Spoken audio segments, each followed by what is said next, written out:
Waalaikumsalam Waalaikumsalam warahmatullahi warahmatullahi wabarakatuh. wabarakatuh. Oke, Bismillahirrahmanirrahim. Silakan kalau masih belum berdoa terlebih dahulu ya. Tapi saya akan lanjutkan sambil jalan kita akan sambil lanjutkan pembahasan tadi. Sebenarnya tadi pada akhir sebelum kita buka puasa, saya sempat sampaikan bahwa apabila kita bicara tentang masalah export calculation atau perhitungan ekspor, ya itu maka kita akan minta tentang permasalahan FOB, CNF dan CIF. Tapi itu akan jadi pembahasan nanti ya, kalau nggak salah di setelah UTS ya.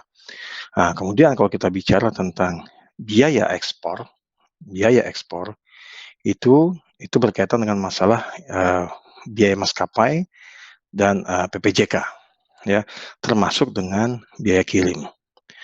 Terus kemudian saya sampaikan juga bahwa untuk mendapatkan FOB adalah nilai suatu barang, harganya, harga pokok produksinya, ditambahkan dengan biaya ekspornya, yaitu PPJK dan biaya maskapai, kemudian ditambahkan dengan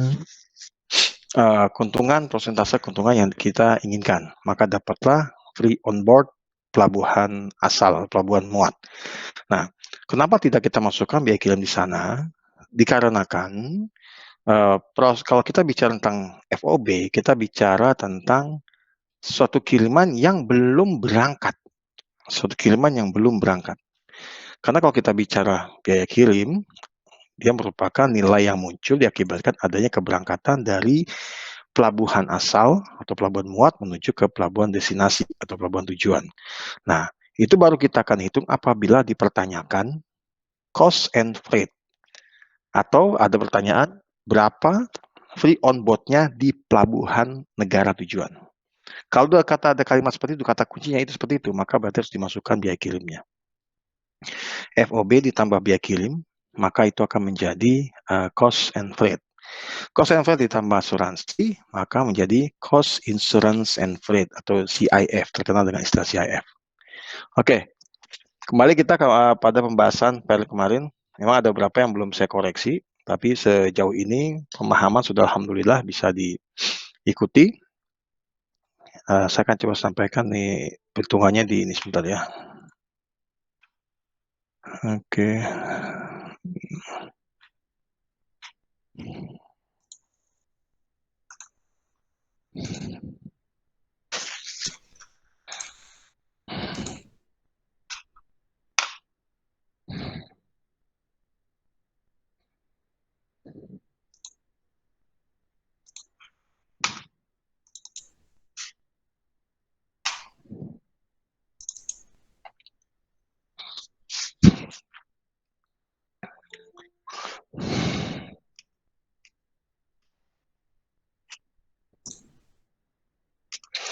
Oke, kembali soalnya seperti ini kan ya.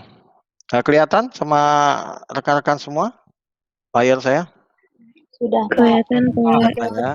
Di sini ada soal. Kelihatan Pak. Kelihatan ya. Oke. Di sini ada soal tentang, saya baca di sini, PT Ibu Jomblo adalah perusahaan yang bergerak di bidang tekstil, berencana akan mengirimkan 10 kontainer dengan ukuran 3 kontainer 40 feet, berisi 5.000 pieces per satu kontainer 40 feet.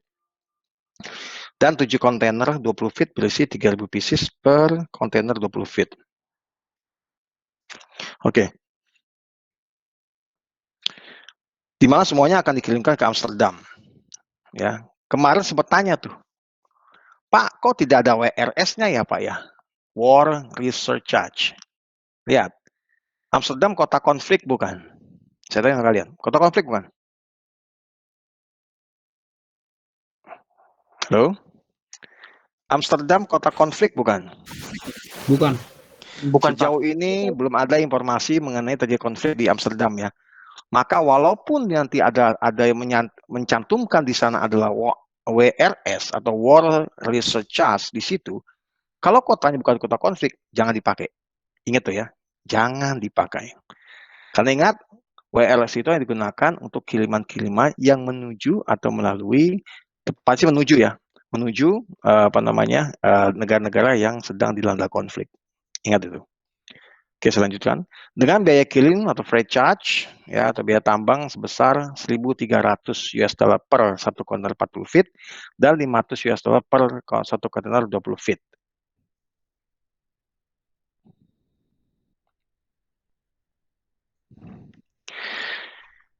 Jika diketahui harga pokok produksinya adalah 20.000 per pieces dan diketahui biaya-biaya lainnya diminta oleh pihak maskapai pelayaran antara lain. Ini masih details ya, masih saya kasih bentuknya per poin. Jadi masih gampang lah istilahnya ya untuk melihatnya. Nah, antara lain terminal handling charge atau terkenal dengan THC yaitu 145 US dollar per satu kontainer 40 feet. Kemudian yang 20 feet-nya 95 US dollar per kontainernya, kemudian ada seal-nya 10 US dollar, ada FAF atau Fuel Adjustment Factor, dua hal ini biasa selalu ada nih ya, FAF ya, penyesuaian untuk bahan bakar ya, sebesar 200 dolar per 40 feet dan begitu selanjutnya. Demikian juga dengan biaya yang dibayarkan kepada pihak PPJK. Pertanyaannya adalah gini, jika Anda sebagai seorang manajer ekspor berkewajiban menentukan keuntungan yang diinginkan ada 15% dari total biaya, maka hitung FOB, pelabuhan muat atas kiriman tersebut dalam dolar dan rupiah. Ini kita belum bicara pertanyaan keduanya ya. Ini kalau kita berbicara pertanyaan pertama dulu. FOB-nya pelabuhan muat. Dengan nilai kursnya 13.000 dolar rupiah per 1 US dollar. Ini nilai kursnya sekali lagi kurs jual apa kurs beli? Yang saya cantumkan ini kurs jual apa kurs beli?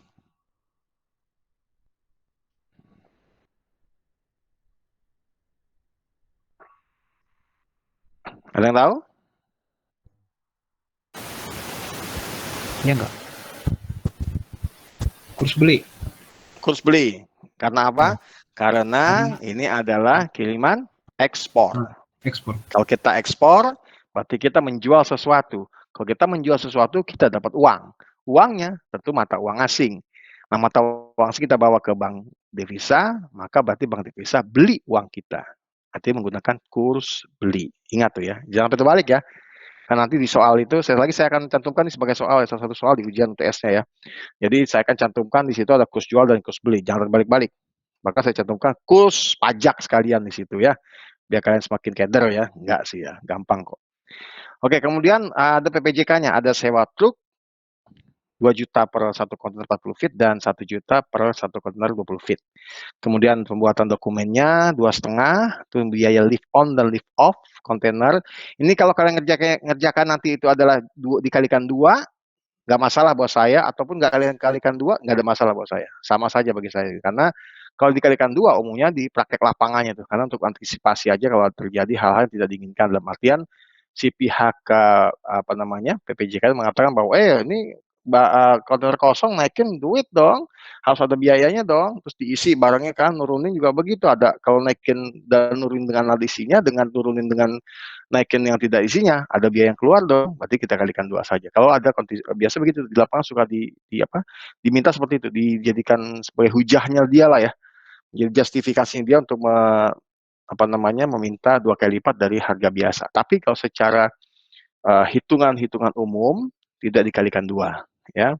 Kemudian ada biaya administrasi 500.000 dan PPN 10%. Kita lihat. Saya coba kasih jawabannya nih. Kalau kalian bisa melihat ada yang salah, itu bagus, atau dikoreksi, nggak masalah. Karena nih saya menggunakan kalkulator yang sangat-sangat jauh dari angka-angka yang banyak ya. Nih, ini cara hitungan saya nih. FOB. Kita tentukan dulu HP-nya, HPP-nya, harga pokok produksinya. Ingat, ada 7 kontainer yang 20 feet. Satu kontainer isinya 3.000. Nih, itu kan isinya 3.000. Maka dikalikan dengan satu bisnisnya harga 20.000. Dapatlah angka 420 juta. Ini adalah harga pokok produksi untuk yang kontainer 20 feet. Ya. Kemudian yang 40 feet, 3 kontainer dikalikan 5.000 pieces. Karena satu kontainer yang 40 feet isi 50 pieces dikalikan dengan nilai barang per unitnya yaitu 20.000. Sehingga dapat angka 300 juta rupiah. Sehingga HPP totalnya adalah 720 juta rupiah. Pertama dapat. Nah, ini kita bicara tentang kalkulasi ekspor ya. Sekali lagi saya sampaikan kalkulasi ekspor. Kemudian ada biaya maskapai, tadi THC ya, dikalikan dolarnya 95 untuk 20 feet. Kemudian ada yang kurang nggak nih? Dikalikan 13.000. Dapat 8.645. Saya pengen tahu nih, kalian melihat kekurangan itu. Kemudian ada lagi yang USD 145 dikalikan 13.000 dapat 5, sekian. Dapat dari mana tuh? Nih, ada ketutupan ya. Yaitu kontainernya ya. 7 dikali 95 kali 13.000 dapat 8,6. 3 dikalikan 145 dikalikan 13.000 dapat 5,6 juta. Maka THC-nya adalah 14.300.000 rupiah. THC-nya. Seal-nya, ingat, seal 1 kontainer 1 seal. Karena total kontainer baik yang 40 feet maupun 20 feet ada 10, ya, maka tinggal dikalikan 10 US dollar karena harganya itu adalah 1 kontainernya untuk seal-nya adalah 10 dolar. Bentar. Oke, 10 dolar. Maka dikalikan dengan kursnya 13.000 ya, kalikan kursnya 13.000. Jadilah angka 1,3. Oke. Kemudian ada fuel adjustment itu 20 feet, kontainer 20 feet, 7, karena ada 7 dikalikan 100 dolar, kalikan 13.000, dapatlah angka sekian, maka total FIF-nya adalah 16.900.000 rupiah. Dokumen, ingat, satu pengiriman hanya satu pembuatan dokumen. Satu kiriman hanya satu pembuatan dokumen. Kebetulan nilainya hanya 13 US dollar. Dikalikan 13.000 dapatlah 169.000 US dollar. Sehingga kita dapatkan total biaya maskapai itu 720 juta ditambah dengan 14.300.000 ditambah 1,3 ditambah 16,9 ya ditambah 169.000 jadilah dapat 752 juta sekian ya.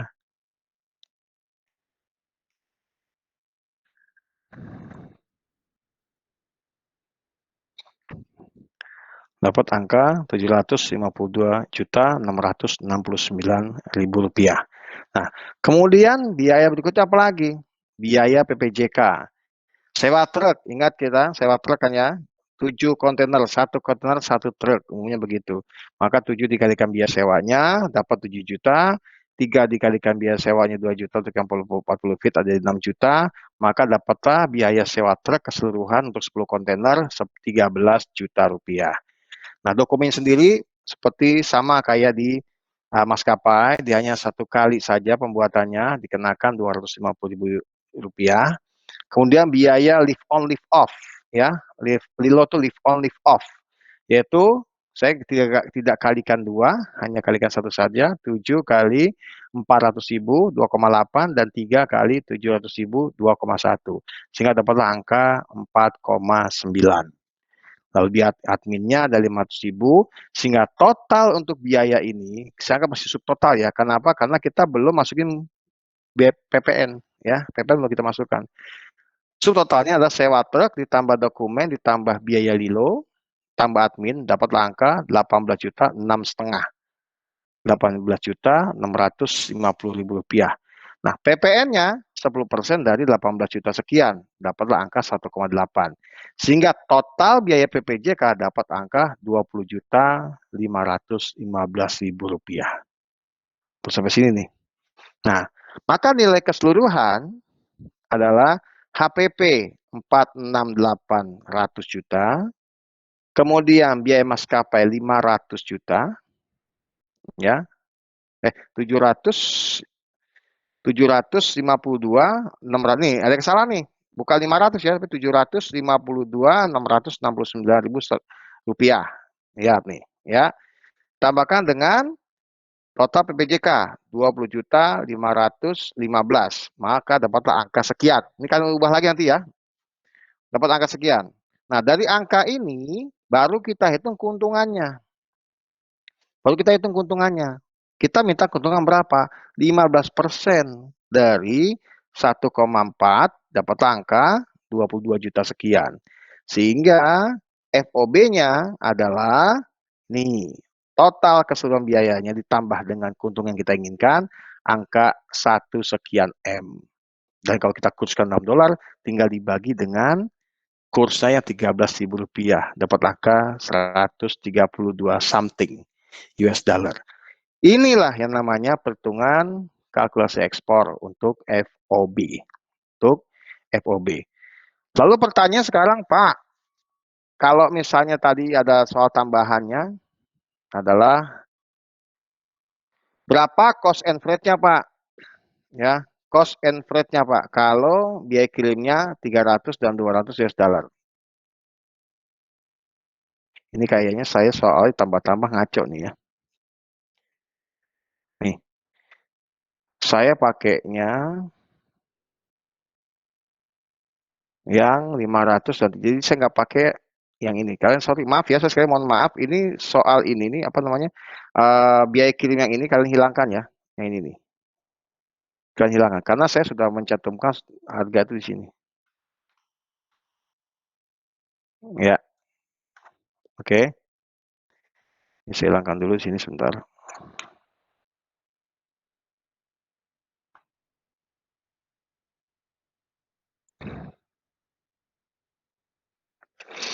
Maka dapatlah nih CNF-nya. Total biaya kirim tadi berapa? 90, ini biaya kirimnya 96.200 something, yaitu 7 kontainer ya, dikali biaya kirimnya, dikali dengan kursnya, dapat 45,5 juta. Kemudian yang 40 feet, 3 kontainer dikalikan dengan biaya kirimnya, dikalikan dengan kursnya, dapat 50 something. Sehingga biaya kirimnya itu adalah 96.200.000 rupiah untuk biaya kirimnya. Maka untuk mendapatkan CNF, kita ambil total biaya keseluruhan tadi. Nih, angka yang ini nih. Total biaya keseluruhan nih. Ya. Di sini saya sebutkan 1,4 ya. 1,4 sekian. 1,4 sekian. Ditambahkan dengan total biaya kirim, maka dapat angka 1,5 something miliar. Ya. Nah, keuntungannya di mana? Baru di sini kita cari nih. Keuntungan 15% dari total ini. 1,5. Maka dapat angka keuntungannya nanti kalian mendapatkan Rp238.407.600. Maka CNF-nya adalah total dari ini 1,5 ditambah dengan keuntungan diinginkan. Dapat angka 1,8 sekian. Itulah cara pengerjaannya. Pak, kalau asuransi di mana, Pak? Sama. Kalau asuransi berarti jangan ditulis dulu keuntungan ini. Ya. Nih keuntungan ini jangan ditulis dulu nih, keuntungan ini nih. Jangan ditulis dulu. Tambahkan dulu dengan asuransinya. Premi asuransinya berapa? Biasanya premi asuransi itu sama kayak keuntungan. Berapa persen dari biayanya. Berapa persen dari biayanya. Baru tambahkan keuntungan dari hasil penjumlahan asuransi plus total subtotal tadi ya. Maka dapatlah angka CIF atau CIF, Cost Insured Freight. Nah, itulah contoh perhitungan yang dari soal yang saya berikan. Ya, nanti kalau kalian di PR kalian ada ternyata biaya kirim menggunakan yang tadi 200 sama itu nggak masalah. Saya anggap itu benar kok, nggak ada masalah itu. Namanya juga latihan ya, nggak ada masalah. Tapi intinya adalah saya ingin kalian tuh memahami cara berhitungnya, Nah, dari soal ini, kalau misalnya saya tanyakan FOB atau kalkulasi ekspor, seperti inilah jawabnya. Seperti inilah jawabnya. Tapi kalau pertanyaannya adalah berapakah biaya ekspornya? Berapakah biaya ekspornya? Maka yang akan dijawab cuma biaya maskapai plus biaya PPJK plus biaya kirimnya. Itu yang dinamakan biaya ekspor. Saya ulangi, kalau ada pertanyaan berapakah biaya ekspor atas kiriman tersebut, maka jawabannya adalah biaya maskapai dan biaya PPJK plus biaya kirimnya. Totalnya adalah merupakan biaya ekspor atas kiriman tersebut. Gitu ya. Sampai sini apakah ada yang mau ditanyakan? Pak, saya mau tanya. Silakan. Buat total biaya maskapai itu digabung sama HPP? Iya. Digabung. Betul. Jadi ini saya pisah-pisah kenapa?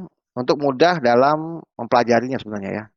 Jadi kalau kita ingin mendapatkan total biaya untuk FOB ya, kita bicara untuk FOB ya, bukan untuk biaya ekspor ya. Kita bicara untuk mencari FOB. Kalau mencari FOB, untuk mencari total biaya keseluruhan, maka total biaya HPP, ditambah total biaya maskapai, ditambah total biaya PPJK. Ya, maka dapatlah ini. Ini nih. Kebetulan saya salah ngetik ini nih. Saya nggak ngitung dari mana 500 juta nih. Seharusnya bukan 500 juta, tapi 752,68 kecil sekali angkanya ya. 669 ribu nih. 752,669 ribu. Ini yang seharusnya di sini ada nih. Seharusnya nih. Ya, bukan 500. Salah ini. Jadi ini nanti kalian di rumah pindahkan saja nih. Ini pindahkan ke sini. Ya. Nah, itu adalah totalnya. Jadi kalau bisa dikatakan tadi, Pak, tadi FOB ditambahkan dengan biaya maskapai, bukan nanggung seperti itu ya. Yang saya maksud adalah urutan ini bukan berarti urutan langsung ke bawah begitu. Saya bikin dua. Saya cuma ingin kalian tuh dengan melihat ini bisa kalian pahami bahwa oh ini ada 3 hitungan di dalamnya.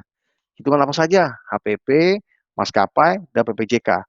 Hasil total semuanya itu adalah biayanya yang keluar untuk menentukan kalkulasi ekspornya sebelum kita bicara keuntungan. Gitu loh. Ya. Tapi kalau kita bicara, Pak, berapa biaya ekspornya? Itu hanya menyangkut masalah biaya maskapai, biaya PPJK, tambahkan dengan biaya kirim. Itu aja. Paham sampai sini? Halo? Iya, Pak, paham. Paham ya? Alhamdulillah. Ada Paham, lagi? Bapak. Ya. Ya. Ada lagi? Saya, Pak. Ya, silakan. Itu yang angka 480 juta, 468. Itu dapat dari mana, Pak? Nah, itu dia. 468 ini salah sekali lagi ya. Berarti kalian benar-benar menyimak. Ya. Sebenarnya 468 ini bukan angka ini, seharusnya 720 Juta. Iya. Berarti totalnya nggak segini juga ya, Pak? Tidak, bisa lebih. Ingat loh ya, sometimes saya akan buat soal yang isinya hitungan. Tolong kalian koreksi.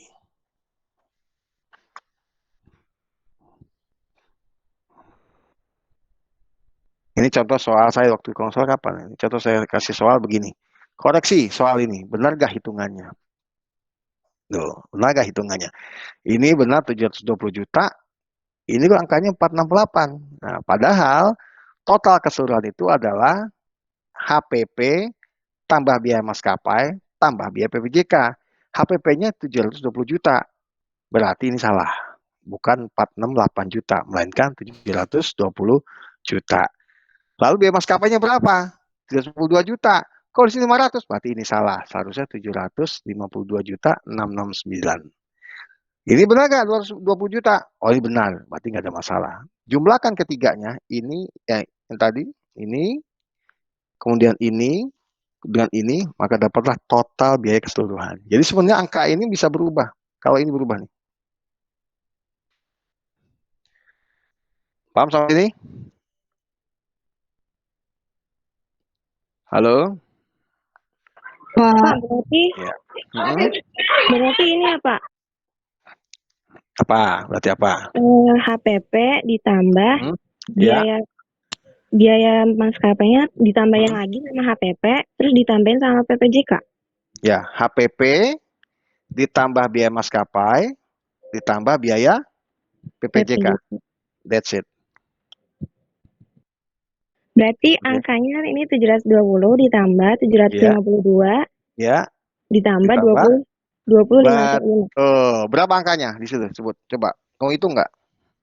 Enggak ya, saya hitung. Oh, ya. Kamu hitung itu. Ya, jadi seperti itu. Jadi yang benar bukan angka 468, tapi yang benar adalah 720, ya. Dan yang ini juga bukan 500, tapi 752. Oke? Karena ini yang 20 juta sekian juga udah benar. Jumlahkan semua maka dapatlah total biaya keseluruhan yang meliputi HPP, PPJK, dan biaya maskapai. Oke, Masih yang tanyakan lagi? Bapak mau boleh nanya, gitu ya? Boleh, silakan. itu yang biaya Lilo dikali 2 lagi atau enggak ya, Pak? Boleh. Boleh dikalikan 2 lagi, boleh juga tidak. Sudah saya sampaikan minggu lalu, kenapa saya dikalikan 2 lagi? Itu umumnya dipakai oleh orang-orang di lapangan tuh untuk tindakan antisipasi. Sometimes nih kita bicara PPJK nih, dia suka ngadi-ngadi lah kalau bahasa kita sekarang ya. Pak, kan kita satu truk itu sebenarnya kan bukan cuma sekali turun naikin, Pak. Itu kan 2 kali. Kosong isi kita bawa, kita turun isinya, kemudian kita balikin lagi, Pak. Begini, kontainer kosong, ditaruh di truk, kemudian ditaruh lagi kan di gudang, diisi kan, setelah diisi naik lagi ke truk, dibawa ke pelabuhan, diturunin lah itu kontainer. Berarti kan itu kan 2, menurut mereka begitu ya. Kayak ininya dia, argumennya mereka. Sebenarnya nggak perlu dikalikan 2, tetapi orang lapangan kebanyakan mencoba untuk mengkalikan 2 untuk antisipasi kalau ada yang orang-orang PPJK ngotot. Jadi kita nih tidak salah ngitung. Coba lihat biayanya, lumayan loh, ya kan? 4,9 loh. Betul kan? 4,9 yang tidak dikalikan 2. Jadi kalau misalnya kamu di PR-nya nanti, dikalikan 2 nggak ada masalah. Dikalikan 1 nggak ada masalah. Kita sepakati saja, kalau memang kalian nanti di UTS ada soal semacam ini, ikuti aja aturan teorinya, yaitu tidak perlu dikalikan 2. Ya, kita sepakati aja. Tapi kalau di lapangan nanti, kalau kalian bekerja di dunia ekspor impor nanti, saya sarankan kalikan 2. Paham sampai sini? Jadi nggak usah dikali 2 lagi ya, Pak? Nggak usah. Maka kita sepakati aja. Kalau untuk di perkuliahan, kita tidak perlu kalikan 2. Paham ya? Kalau di perkuliahan ya. Oke, makasih ya, Pak. Tapi kalau di dunia nyatanya nanti, kalian kalikan saja 2 untuk pegangan kalian nanti. Ya, antisipasi kalau PPJK suka ngadi-ngadi. Gitu. Ya, terima kasih untuk pertanyaannya. Ada lagi?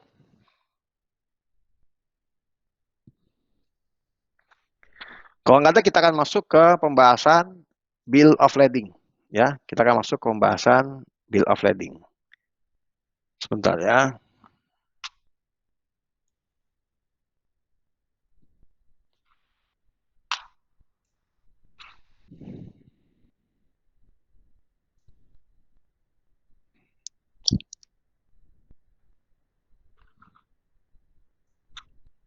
Oke.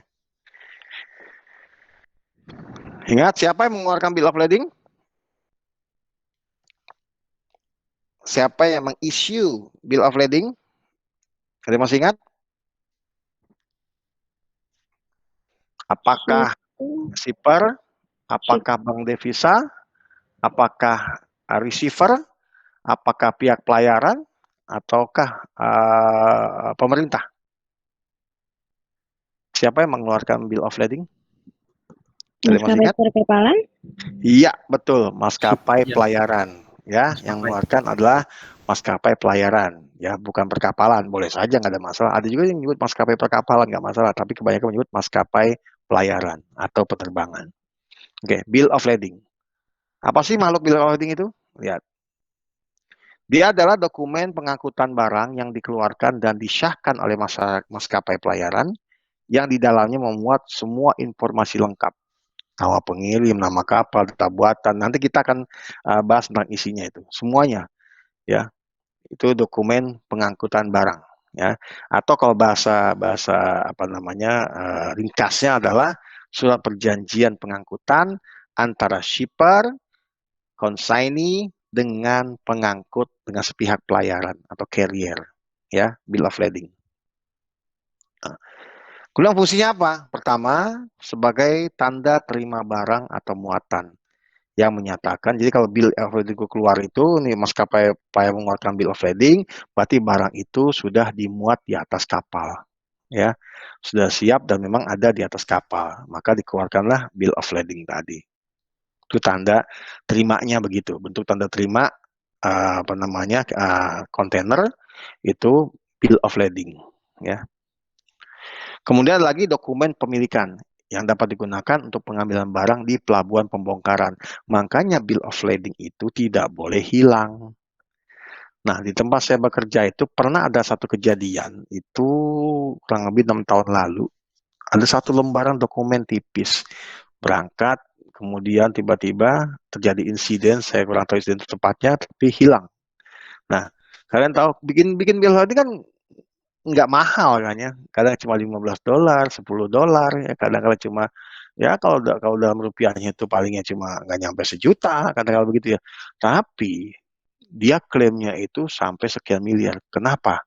Karena bill of lading itu adalah salah satu syarat yang digunakan untuk pengambilan barang di pelabuhan. Tidak ada bill of lading, maka tidak bisa pelabuhan kontainer itu dibongkar. Karena dia bentuk kepemilikan. Jadi orang yang bawa bill of lading itu adalah orang yang memang dianggap sebagai pemilik kontainernya. Pemilik yang ada sebagai bagian dari pemilik yang ada nama company di bill of lading tersebut. Makanya hati-hati. Ya, kita tidak bisa selama jadi orang khawatir tuh gini loh. Kalau bill of lading bermasalah gitu ya, dia bermasalah. Tentu saja dia bisa bermain dengan pihak kepabeanan selama nunjukin bill of lading-nya, kemudian dia bikin pemalsuan dokumen-dokumen tertentu sehingga barang bisa keluar. Itu bahaya di situ. Karena dengan bill of lading itu dia bisa banyak membuat dokumen-dokumen palsu karena datanya lengkap di situ. Ya, kalau LC kan paling enak karena bank yang akan pegang ya. Tapi kalau bill of lading kan agak merepotkan ya. Kadangkala ada pihak shipper setelah mendapatkan dari maskapai pelayaran, dia kan seharusnya kirim lewat perbankan, ya. Dia tidak, dia kirim lewat langsung, misalnya kayak begitu, kopinya dikasih kopinya segala macam, bermasalah itu nantinya. Ya, padahal makanya orang banyakkan tuh menggunakan LC, dia lebih aman untuk pengiriman dokumen-dokumennya, ya. Kemudian ada merupakan kontrak pengangkutan. Bill of lading itu fungsinya sebagai kontrak pengangkutan. Itu kontrak perjanjian bahwa barang atau muatan akan dimuat di atas kapal hingga tempat tujuan. Dengan ada bill of lading itu menyatakan bahwa barangnya sudah ada di kapal dan akan berangkatkan ke negara tujuan. Bill of lading itu. Jadi maskapai itu nggak akan mau sembarangan mengeluarkan bill of lading. Kalau nggak ada barangnya dan barangnya juga belum siap, belum ada di atas kapal, maka tidak akan pernah dikeluarkan untuk itu. Jenisnya kita lihat sekarang. Yang pertama true bill of lading. Ini saya sampaikan bahwa pelayaran mengeluarkan bill of lading ini dari port of loading hingga sampai pada port of discharge. Discharge itu kayak pembongkaran ya. Ya jadi pelayaran bilang nih, kalau pakai true BL ini cuma kiriman ini hanya sebatas dari pelabuhan muat sampai pelabuhan bongkar ya, di tempat negara tujuan gitu ya. Nggak ada spesifikasi sebenarnya, cuma memang ya sudah pakai truk BL ini ya sudah sekedar untuk mengatakan bahwa ini ada dokumen yang isinya satu kiriman yang siap dibongkar di tempat tujuan. That's it, hanya itu aja, nggak ada spesifikasi lebih jauh. Kemudian ada Combined Transport BL. BL ini meliputi pengangkutan barang dengan menggunakan lebih dari satu jenis alat transportasi. Jadi kalau misalnya pihak maskapai pelayaran bilang bahwa nanti kita akan tidak hanya satu kapal saya saja nih. Nanti saya harus transit satu tempat dan pindahkan kontainer tersebut, gitu ya, kontainer tersebut ke kapal yang satunya, gitu ya. Atau bahkan mungkin dia lewat nanti setelah dari kapal lewat darat, karena mungkin antar Eropa atau apa. Nah, hal semacam itu, bill of lading yang keluar biasanya dikenal dengan istilah Combined Transport Bill of Lading. Gitu ya. Jadi ada spesifikasinya kalau ini. Kemudian ada lagi receive for shipment. Ya, receive for shipment BL. Dokumen yang menunjukkan bahwa barang kiriman telah sampai pada pelayarannya. Ya, jadi dokumen menunjukkan bahwa barang kiriman telah sampai pada pelayaran. Jadi pada saat di sana, di destinasi sana, suka dapat tuh diimportir tuh kopian dari dari pihak apa sih istilahnya itu kayak ada maskapai, cabangnya maskapai di sana menyatakan nih ada barang udah datang nih BL-nya nih, kopi BL-nya yang dia berhak tuh ngasih tuh. Kalau dia ngasih BL dari si company yang perwakilan dari maskapai yang di negara asalnya, maka itu biasa menggunakan receive for shipment. Kemudian receive for shipment. Kemudian ada short form dengan long form itu hampir sama ya. Dia hanya salah satu bagian dari bill of lading. Itu sebagai dokumen ini catatan pelengkap saja sih, pelengkap doang. Nah, beda dengan long form itu, di sini saya sebutkan kalau long form itu lebih detail ya. Jadi bukan cuma sekedar dikirim dengan vessel, dikirim dengan kapal laut, tapi kapal laut yang bagaimana. Terus dia ditaruh di kontainernya di mana, di bagian apanya. Itu disebutkan kalau di long form, tapi kalau di short form tidak disebutkan secara detail. Ya, hanya sekedar ya ada di kapal ini dengan nomor kontainer sekian, saya seperti itu. Tapi tidak disebutkan lokasinya di mana atau apapun itulah, apapun itu. Atau misalnya juga disebutkan kalau di long form itu dikatakan bahwa dokumen kontainer itu harus ditaruh di posisi ketiga misalnya atau posisi keempat dalam urutan kontainer, penyusunan kontainer, atau kontainer ini tidak boleh ditimbun atau ditiban oleh kontainer lain. Nah, itu detail-detail semacam itu adanya di catatan tambahan yang namanya long form di dalam BL itu. Tapi kalau tidak ada itu, catatan kecil saja adanya di namanya short form. Kemudian ada charter party. Charter party ini jika pengirim barang atau penerima barang menggunakan pengangkutan secara borongan. Ini kalau kita pakai charteran, ingat yang waktu kita bicara kontainer? Di mana kita bilang bahwa, saya bilang waktu itu, kontainer ini, kapal ini di charter suatu perusahaan, disewa oleh suatu perusahaan hanya untuk mengangkut kontainernya dia saja. Hanya untuk mengangkut kontainer dianya saja. Tidak ada kontainer lain selain cuma dia nih. Dia sewa satu kapal penuh untuk kirim kontainernya dia. Nah, biasa BL yang digunakan adalah charter party. Charter party. Kemudian ada BL liner, ya. Ini BL liner ini jika menggunakan kapal pengiriman yang sudah ada jadwal pengirimannya yang rutin, ya. Yang udah jelas kayak kita naik kereta ya, jam sekian ada, jam sekian ada, jam sekian ada. Jadi kalau yang lain kan kadang-kala jam sekian ada, nanti hari besoknya ada nggak jam yang sama? Nggak ada. Nah, kalau dia sudah rutin gitu istilahnya gitu. Nah, biasanya BL yang digunakan adalah BL liner. Ya, dokumen yang dikeluarkan oleh maskapai pelayaran yang memang memiliki jadwal rutin untuk keberangkatannya. Kemudian group page BL. Nah, ini dipakai oleh forwarder dengan mengumpulkan beberapa jenis barang dari berbagai shipper dan mengirimnya sebagai suatu kesatuan. Pemilik kapal mengeluarkan BL jenis ini terhadap forwarder. Ini seperti kayak tempat saya bekerja nih. Jadi saya sebagai tempat bekerja nih. Kami mengumpulkan semua pengirim-pengirim yang ada, pengirim-pengirim yang ada, ya, pengirim yang ada untuk kami berangkatkan nih. Kami berangkatkan dengan maskapai yang kami kerjasama dengan dia. Nah, maka pihak maskapai itu akan mengeluarkan BL kepada kami nih, kepada kami, yang nanti BL itu akan diberikan kepada masing-masing shipper yang nitipin barangnya ke kami. Gitu ya, yang nitipin barang ke kami. Dia akan mengeluarkan BL begitu. Jadi, si maskapai pelayaran akan mengeluarkan BL yang isinya itu detail. Isi detailnya itu gini. Ini Webil ini punyanya si A. Webil ini punya si C, punya si D, punya si F, yang semuanya bernaung dalam satu perusahaan freight forwarder. Nanti itu akan diberikan tuh. Bisa originalnya, bisa kopinya kepada si pengirim-pengirim yang menitipkan barangnya melalui freight forwarder. Kayak tempat saya bekerja, FedEx, dan segala macamnya. Itu kalian maskapai penerbangan. Kalau maskapai kelautan banyak lagi ya, supply chain atau apa, itu berkaitan dengan freight forwarder. Kemudian ship of BL. Nah, dokumen yang menunjukkan bahwa barang sudah dimuat di kapal, jenis BL ini tidak ditandatangani, tetapi dikembalikan kepada shipper sebelum barangnya dimuat di kapal yang akan mengangkutnya ke tujuan. Ship of BL. BL yang dikeluarkan, kalau selama ini kan BL dikeluarkan pas saat barang sudah sampai di kapal ya, sudah sampai di kapal, baru dikeluarkan oleh maskapai pelayaran. Tapi kalau ship of BL, ya, dia barang belum nyampe di kapal, maskapai udah ngeluarin barang, cuma dia tidak tanda tangani. Dia tidak tangani. Pertanyaan sekarang, buat apa kayak begitu? Sampai sekarang masih menjadi pertanyaan dari pihak shipper, buat apa? Dan memang kebanyakan shipper juga nggak mau milih kayak begini nih. ngapain gitu kan? Dia mendapatkan suatu BL yang tidak ditandatangani oleh pihak maskapai sebagai bentuk serah terimanya. Buat apa?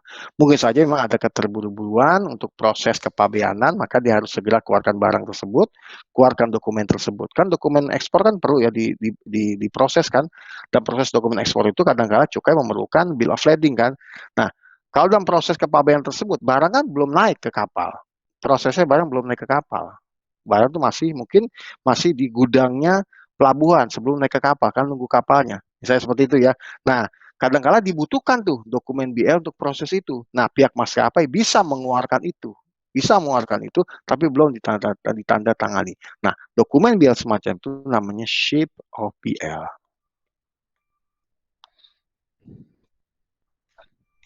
Oke, ini contoh form kosongnya ya. Contoh form kosongnya punya Jakarta Lloyd. Ini saya kasih poin-poin karena nanti di slide berikutnya adalah penjelasan pengisian dari bill of lading ya. Poin 1, poin 2, poin 3, poin 4, poin 5 ada di tengah, poin 6 ada di kanan atas, poin 7 ada di bawah, nggak terlalu di bawah ya, di bawah kiri. Poin 8 ada di sebelah kanannya, dan poin 10 ada 9 ada di paling atas kanan, dan poin 10 ada di paling bawah. Mungkin saran saya kalian foto dulu aja ini untuk kalian nanti kita mulai dalam pembahasannya. Karena ini mulai untuk mencoba untuk pengisian bill of lading-nya. Saya ulangi, lingkaran tersebut menunjukkan poin-poin yang akan dijelaskan pada slide berikutnya. Ada 1, 2, 3, 4, ada di sebelah kiri atas, kemudian 5 ada di tengah-tengah kotak yang besar. Takutnya saya melihatnya karena nggak kelihatan nih, saya juga agak kecil begini tulisannya nih. Kemudian ke-6 itu ada di tengah kanan, ya, tengah kanan, pinggir kanan. Kemudian 7-nya ada agak ke bawah sebelah kiri, paling kiri. Kemudian 8-nya itu ada di kanan bawah, ya. 9-nya ada di kanan atas, dan 10 ada di paling bawah. Kita akan coba lihat satu-satu nih. Lingkaran 1 tuh, itu isinya apa? Shipper, nama pengirim, ya. Kalau ini saya sebutkan Hague Fish Bureaus atau Hamburg Rules, ini adalah hukum-hukum, peraturan-peraturan yang terkait dengan masalah pelayaran. Kita nggak akan bahas di sini. Kita nggak akan bahas masalah peraturan apa saja untuk pengiriman barang, ya, terkait dengan masalah hukum Hague atau Fish Bureaus. Itu kita nggak akan bicarakan itu ya. Dia hanya menyampaikan saja bahwa untuk kolom ini, kolom pertama, ini terisi dengan nama shipper. Nama shipper. Jadi harus jelas dan benar ya. Nama shipper. Lihat. Jika pengirim berkewajiban memberi keterangan yang jelas mengenai barangnya dan bila keterangan yang tidak benar dapat mendapat tuntutan, sih. Kalau kalian pakai nama-nama palsu, alamat-alamat palsu, tiba-tiba ada permasalahan dengan keasuransian dengan kapalnya, kemudian dia ngajuin asuransi segala macamnya, ternyata ketahuan bahwa Anda nipu, maka pihak maskapai itu bisa loh nuntut kalian. Makanya untuk ngisi ini tidak boleh pakai nama-nama asal-asalan tuh ya, atau ya udah pokoknya sekedar ngisi aja, nggak bisa sekedar ngisi saja karena BL sekali lagi itu bentuk kepemilikan kan, bentuk kepemilikan. Jadi handover dari pihak maskapai kepada pihak pengirim ya, shipper. Jadi lingkaran pertama adalah nama pengirim. Kemudian lingkaran kedua itu bicara tentang nama si penerima atau consignee. Ya, nah bagi si pemilik kapal ini nama penerima mau ditulis silakan secara detail, tidak pun silakan, gitu ya. Dia cukup misalnya ditulis, biasanya cukup nulis dealer atau holder. Saya sih sarankannya ya mendingan details, nggak ada masalah. Nggak ada masalah. Karena bagi pihak maskapai, enggak. Karena ini barang bukan punya si consignee, tapi barang punya si pemilik. Gue dapat uangnya dari si pemilik, maka gue transaksi pada si pemilik. Kalau ada apa-apa, gue akan kejar si pemilik. Itu yang paling utama. Maka nama shipper, detail, alamat segala macam harus jelas di kolom pertama. Tapi kolom kedua, ya di kolom kedua, bagi si maskapai pelayaran, lu isi cuma sekedar dealer atau holder, nggak ada masalah. Cukai pun nggak ada masalah. Nggak ada masalah. Ya, tapi saran saya, apalagi di masa sekarang ini ya, di masa orang susahnya dalam berusaha, susahnya dalam berbisnis, sehingga banyak orang mencoba untuk apa ya istilahnya memanipulasi atau mungkin memanfaatkan kekurangan-kekurangan isi dokumen yang ada, mendingan kalian isi dengan detail saja alamat, nama penerima dan alamatnya. Itu poin kedua. Termasuk nomor telepon ya, termasuk nomor telepon. Kemudian berikutnya di poin ketiga, ya, di kolom yang ketiga itu ada notify address. Ya, notify address itu alamat atau nama dan pihak shipper nama dari kalau kapal sudah sampai, ya, sudah sampai di di negara tujuan gitu ya, maka notify address ini adalah merupakan nama alamat si penerima atau agen yang akan menerima barang tersebut, ya, alamatnya si penerima. Tapi gini, kenapa kok ada perbedaannya? Notify kan nanti memberitahukan ya, pemberitahuan. Kemana saya menyampaikan barang sampai, kan begitu intinya kan. Jadi bisa ada dua tuh isinya, kemungkinan. Yang pertama adalah si penerima itu sendiri, boleh. Tapi kita perlu ingat bahwa terkadang notify address, alamat yang diberitahukan itu bukan alamat si real penerimanya, melainkan brokernya. Ingat saya pernah bicara minggu lalu tentang broker. Nah, dia bisa mencantumkan alamat broker disebut di situ, di notify address ya. Itulah makanya saya mengatakan tadi, kalau kalian ngisi nama penerima atau konsen, dengan details. Karena dikhawatirkan dalam notify address pun menggunakan nama broker, nggak ada masalah. Jadi tulis aja. Kalau ternyata memang notify address juga nama penerima, nggak apa-apa, tulis aja. Nggak ada masalah. Lebih baik detail. Saya cuma menyarankan bahwa untuk transaksi ekspor impor, mencoba untuk selalu detail, dan detail. Jangan enggak. Nah, kemudian poin 4. Di poin 4 itu, mulai tuh ditulis tuh nama dan kapal yang mengangkut barang. Nama dan kapal yang mengangkut barangnya. Ya, kalian tulis tuh. Tuh ada 2 kotak isian di sana. Ada 2 kotak isian. Loh kok ada 2 kotak? Ya, karena bisa jadi moda yang digunakan. Ingat tadi kan saya bilang ada combine transport kan, GL-nya kan. Moda yang digunakan, moda transportasi yang digunakan bisa jadi lebih dari 1. Ya, misalnya menggunakan kapal berikutnya, 2 kapal. Contoh misalnya mau ke Saudi Arabia, dari Jakarta ke Saudi Arabia. Kalau langsung dari Jakarta ke Saudi Arabia nggak ada, dia harus misalnya lewat Batam dulu. Maka harus kirim barang itu ke Batam, dari Batam baru ke Saudi Arabia. Nah, kapal yang ke Batam ditulis di situ sebagai kapal pertama. Kapal keduanya di kolom berikutnya ditulis kapal dari Batam menuju ke Saudi Arabia, seperti itu. Nanti saya akan lihat juga contoh yang sudah terisinya. Kemudian ada kolom yang place of receipt. Place of receipt itu adalah penyebutan tempat bill of lading diterima oleh perusahaan pelayaran. Ya, di mana dia diterimanya itu bill of ladingnya? Apakah di tadi kan saya bilang tadi ada perusahaan pelayaran cabangnya dia gitu dari negara asal ke negara tujuan. Jadi tempat penerimaan bill of lading itu di mana? Kemudian ada port of loading. Port of loading itu tempat dan pemuatan barang. Tempat dan pemuatan barang di pelabuhan kiriman tersebut mulai di-loadingkan atau dimasukkan ke dalam kapalnya ya. Barang yang masuk ke kapalnya itu di mana tuh? Pelabuhan mana? Istilah gitu, di pelabuhan mana? Ada port of discharge. Itu bicara tentang kalau yang pertama port of loading adalah pelabuhan di mana tempat barang itu dinaikkan ke kapal laut. Yang kedua adalah port of discharge ini tempat di mana kapal menurunkan kontainer tersebut gitu loh, di negara tujuan. Ya. Nah, di poin 5 yang paling penting lagi nih. Karena di poin 5 itu yang saya bilang di kotak besar, di situ dia sebutkan tuh. Ya, ada tandanya, tanda kontainernya kayak apa, angkanya kayak apa, berapa kontainernya, apakah ada kiriman line selain kontainer, berapa pieces, berapa unit, kemudian ada gambaran tentang isi kirimannya, kemudian ada nomor khusus kontainernya, kemudian ada berat bruto ya, berat bruto lah ya, berat bruto dari kontainernya. Kemudian apakah volumetriknya berapa? Itu dicantumkan di situ. dicantumkan di sana. Termasuk dengan instruksi khusus kayak tadi ada short form, ada long form kan. Nah, ini saya contohkan kalau biasa long form itu shippers load and count. Ada tulisan semacam itu. Shippers load and count. Artinya apa? Bahwa pihak maskapai di sini ya tidak ikut campur nih dalam hal apa? Dalam hal pengisian kontainernya. Dia nggak ngitung tuh isi kontainernya berapa. Enggak.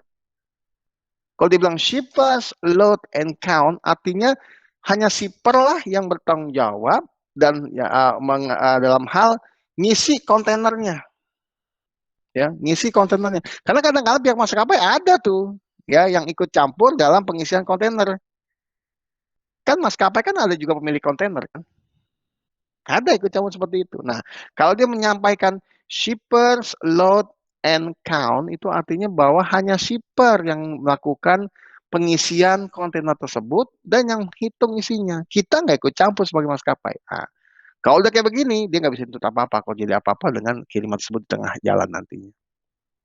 Kemudian ada lagi apparent good on good and condition, artinya kondisi dia menyampaikan kondisi yang ada kontainer itu isinya bagus, gak ada yang rusak. Jadi kalau tiba-tiba sampai di negara tujuan itu rusak, maskapai pelayan nggak disalahkan karena sudah shippernya meminta ada pencantuman apparent good segala macamnya, termasuk set to wait dan lain segala macamnya. Jadi ada instruksi-instruksi khusus ya, itu yang ya, masuk dalam hal long form tadi, instruksi khusus di dalam kolom 5 tadi.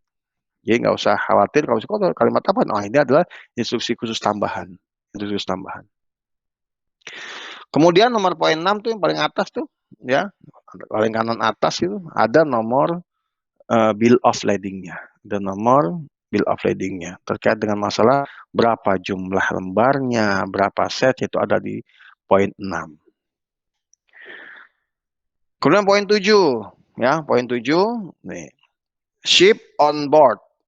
Ship on board. Ini saya sampaikan di sini bahwa shipper yang mendapatkan bill of lading belum menentukan bahwa barang sudah dimuat di atas kapal. Barang itu mungkin masih berada di dalam gudang dan perkapalan dan menunggu pemuatan ke atas kapal.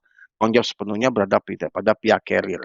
Ya, nah itu nanti ada di komentar tambahan di situ di poin 7-nya disebutkan itu ship on board. Jadi kapan kiriman tersebut ternyata kiriman tersebut masih di gudang sampai kapan disebutkan tanggalnya di situ. Kemudian freight and charges. Nah, ini kita bicara tentang biaya-biayanya nih. Biaya-biaya dikenakan untuk pengiriman ini nih, ya. Nah, umumnya mereka nggak menyebutkan jumlahnya. Mereka tidak menyebutkan jumlahnya.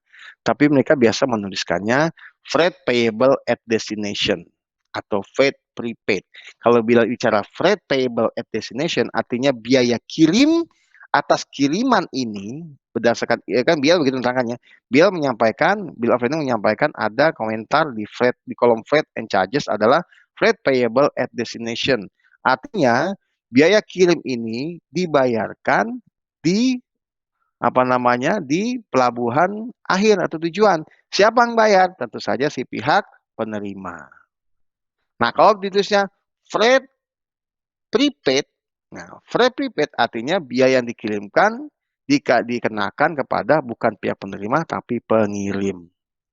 Kecantumannya begitu. Jika orang melihat atau membaca bill of lading, oh ini freight prepaid ya, oh berarti biaya kirimnya tuh si mengirim yang nanggung nih.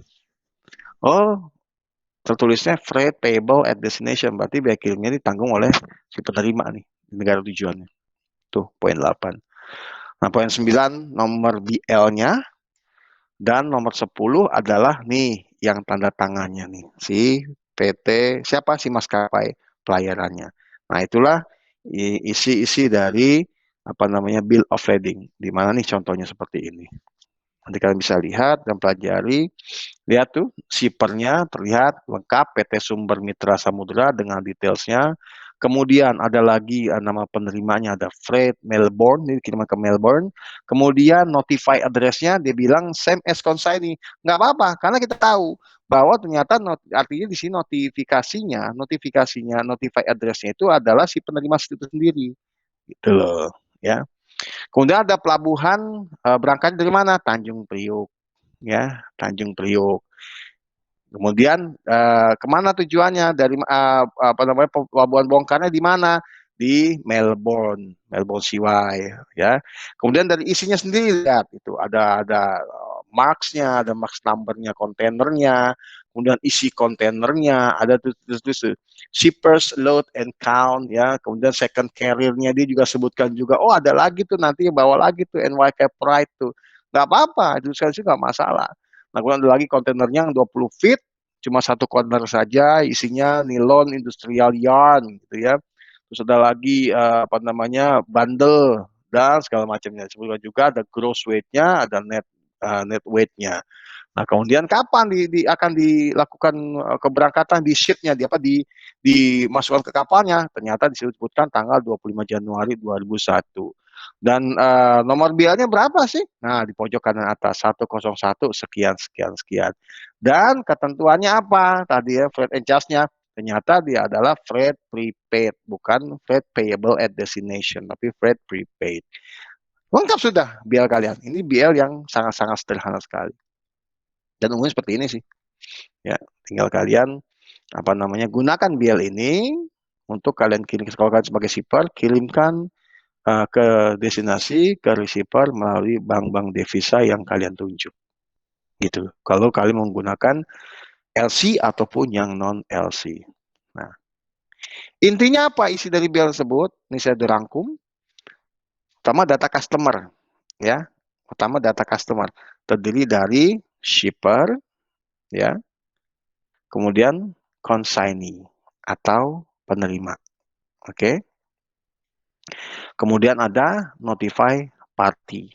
Intinya itu isi bill pertama itu data customer terdiri dari 3, shipper, consignee, dan notify party. Ingat POD itu ini ya, port on destination ya. Kemudian apalagi? Data transport, ya, data transport. Pertama data yang bertransaksi kan. Jadi yang isi yang pertama data bertransaksi, data customernya. Yang kedua, apa isi dari bill itu? Data transport. Yang isinya ada vessel, nama kapal pertama yang ngangkut barang, terus kemudian VOY, nomornya tuh, nomor VOY, voyage dari kapalnya, kemudian ada POL-nya, port of loading-nya, pelabuhan asal muat barang, kemudian ada POD, port of discharge, ada pelabuhan tujuan barang, ada port of receipt, ada pelabuhan penerimaan barang pertama kali, ada port of delivery, ada tempat tujuan akhir barangnya. Ya. Jadi ada yang terima dulu di pelabuhan ini, tanda tangan segala macam itu, kemudian dia berangkatkan lagi sampai ke lokasi akhir. Nah, di lokasi akhirnya itu namanya port of delivery atau pelabuhan pengantarannya. Kemudian ada lagi data kontainer, ya. Jadi data customer, data transport, ada data kontainer, dari nama kontainer dan nomor seal kontainernya. Kemudian data barang yang berikutnya, ya isi dari bill itu, data barang terdiri dari marks and number, mark dari barangnya, kemudian description of good, jumlah kemasan dan nama barangnya, gross weight, ya berat kotor barang, dan measurement itu kayak metriknya ya, berat measurementnya. Kemudian ada lagi nomor BL, ini yang paling penting sebenarnya ya, nomor BL yang tentukan oleh pihak pelayaran. Kemudian ada term of shipment seperti CY atau seperti itu container yard ke container yard ke gudangnya customer, ya container yard ke swinging door, itu kayak instruksi khusus tadi tuh ya, di form shot, di long form tadi ya, itu ada instruksi khususnya. Jadi CY door dan lain segala macamnya. Kemudian ada term of payment nih tadi yang bicara tentang masalah pembayarannya, ya ada bisa prepaid atau collect. Kalau kita biasanya kalau di dunia penerbangan terkenal dengan transport collect, ya kalau kita ya, atau freight collect ya. Kalau untuk pembayaran di negara tujuan, kalau kita bicara tentang apa namanya kapal udara, kalau kapal laut biasanya mereka menuliskannya adalah apa namanya payable at destination, ya freight payable at destination. Tapi kalau misalnya pembayaran dilakukan di pengirim atau si shipper, sama baik yang pelayaran maupun yang udara itu sama, bisa dia selalu mengatakan adanya prepaid, ya prepaid, selalu dibilang prepaid. Kan kalau bahasa Indonesia itu pembayaran duluan ya, dulu dibayar dulu gitu istilahnya. Artinya maksudnya itu bukan berarti kayak apa ya, bayar dulu. Kalau istilah sakleknya tuh ya kita sebelum beli barang kita bayar duluan, nggak begitu maksudnya. Prepaid itu artinya si pengirim yang melakukan pembayarannya. Tapi kalau yang penerima yang melakukan pembayaran namanya freight collect atau payable at destination. Kemudian ada lagi data informasi berikutnya, ada onboard date ya, tanggal kapal tanggal kapan barang tersebut dikapalkan, ditaruh di kapal. Ada issued date, kapan BL tersebut dikeluarkan. Place of issued, kapan sampai di destinasi akhir dikasih ke maskapai pelayaran di negara tujuan itu. Kapan tuh, tanggal berapanya. Dan ada adanya tanda tangannya. Ya. Nah, seperti saya bilang tadi bahwa Hague Rules itu hanya ketentuan saja, di mana di setiap belakang Bill of Lading terdapat peraturan dari BL. Di Indonesia, banyak kan pakai ini Hague Rules, ya. Jadi itulah data-data yang harus diisi di Bill of Lading. Sampai sini ada yang ditanyakan?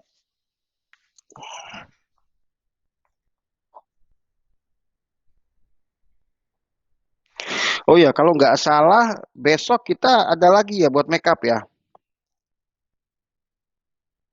Iya, Pak. Oke. Ya, besok kita mulai jam 5 ya. Biar bisa lebih cepat. Karena nanti rencananya saya itu nanti hari Kamis minggu depan kita akan sedikit ada formatif ya, ada formatif. Jadi belajarannya sepanjang itu saja, sepanjang dari awal hingga hingga terakhir besok ya. Tapi saya nggak akan begitu banyak. Saya lebih banyak cenderung pada soal-soal hitungannya saja. Jadi kalau soal-soal teorinya tinggal baca aja lah, semua juga sama ya. Nggak perlu kalian pusingkan kayak gitu. Karena nanti kalau di UT sendiri, kalau saya kasih soal teori, berarti itu soal bonus sebenarnya. Ya, kalau saya kasih soal teori itu soal bonus. Jadi kan saya menganggap bahwa isi dari jawaban-jawaban teori itu, kan saya tipikalnya bukan yang bertanya itu apa yang dimaksud, enggak ya. Tapi saya selalu pengen tahu mindsetnya kalian atau pemahamannya kalian terhadap suatu statement, saya kayak begitu. Atau saya selalu mencari reason atas suatu permasalahan. Jadi lebih cenderung banyak selalu saya mengarah kepada mengapa, dan mengapa. Itu lebih baik saya seperti itu. Nah, sisanya adalah hitungan. Nah, hitungannya tidak lebih dan tidak kurang dari yang saya sampaikan tentang FOB ya atau CNF. Saya nggak akan masuk ke CIF, tapi mungkin saja CNF ya. Tapi FOB itu paling utama. Kemudian mungkin ada soal dari menghitung devisa. Itu kita akan bahas besok ya tentang perhitungan devisa. Kalau BA keluar itu kemarin saya sempat tukil sedikit ya soal BA keluar, tapi tidak terlalu banyak difokuskan, hanya sekedar kalian tahu saja kan. Mungkin saya akan sampaikan masalah BA keluar tentang apa saja yang memang dikenakan BA keluar. Kalau ada 5 ya, tapi itu akan kita bahas besok. Item-item apa saja, bahan-bahan ekspor apa saja yang akan dikenakan BA keluar.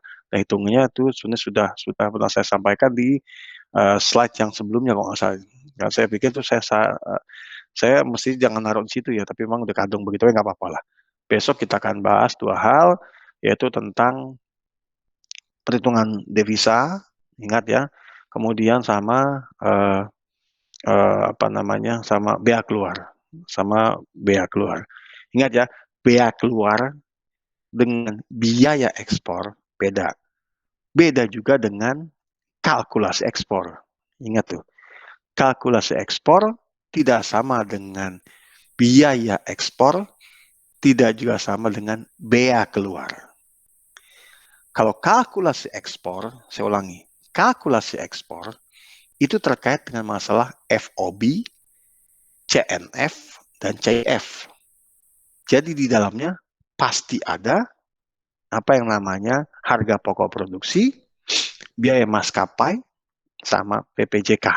Plus keuntungan yang ingin didapatkan. Maka itu kalkulasi ekspor. Tapi kalau biaya ekspor, ya, biaya ekspor itu hanya sebatas kepada biaya kirim, PPJK, dan biaya maskapai. That's it. Sedangkan bea keluar itu ketentuan yang sudah ada hitungannya dari pemerintah itu sendiri.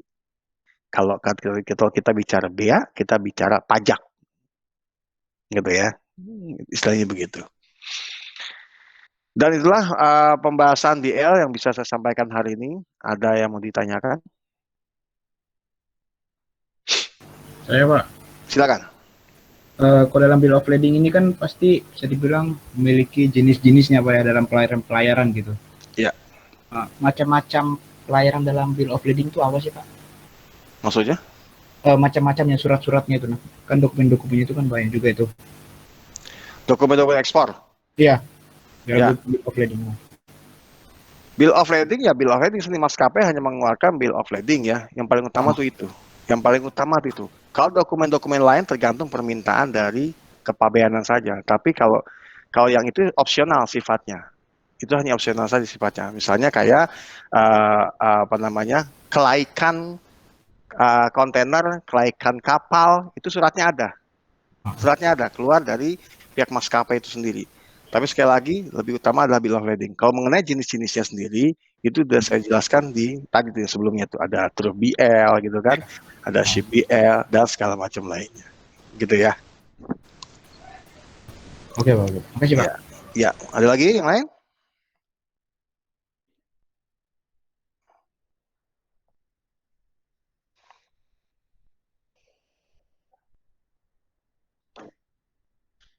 Oke, kalau nggak ada, kita akan akhiri saja perkuliahan malam ini. Ya, kita akan lanjutkan besok.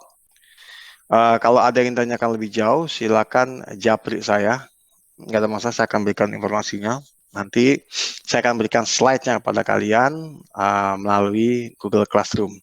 Saya mohon ada latihan terus masalah hitung-hitungannya. Besok kita akan bahas masalah devisa dan satu lagi bea ekspor. Itu aja, terima kasih atas perhatiannya. Sebentar saya.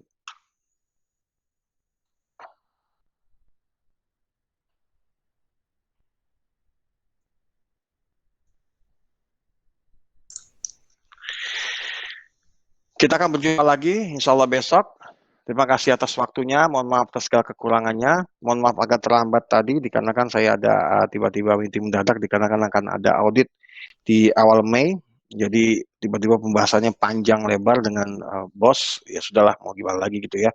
Dan saya belum sempat memberitahukan pada kalian mengenai hal ini. Tapi insya Allah besok kita akan mulai tepat jam 5. Terima kasih atas waktunya, tetap sehat selalu dan terus minat belajar. Mudah-mudahan berkaitan dengan ekspor ini, impor ini bisa membuat rekan-rekan semua bisa lebih ada ketertarikan untuk mencoba melakukan transaksi main keluar ya. Sudah berpikirnya internasional, jangan cuma sekedar jadi jagoan kandang aja. Itu aja, terima kasih atas waktunya, mohon maaf segala kekurangannya. Wabillahi taufiq wal hidayah. Assalamualaikum warahmatullahi wabarakatuh. Waalaikumsalam warahmatullahi Terima kasih ya. wabarakatuh. Terima kasih ya. Assalamualaikum.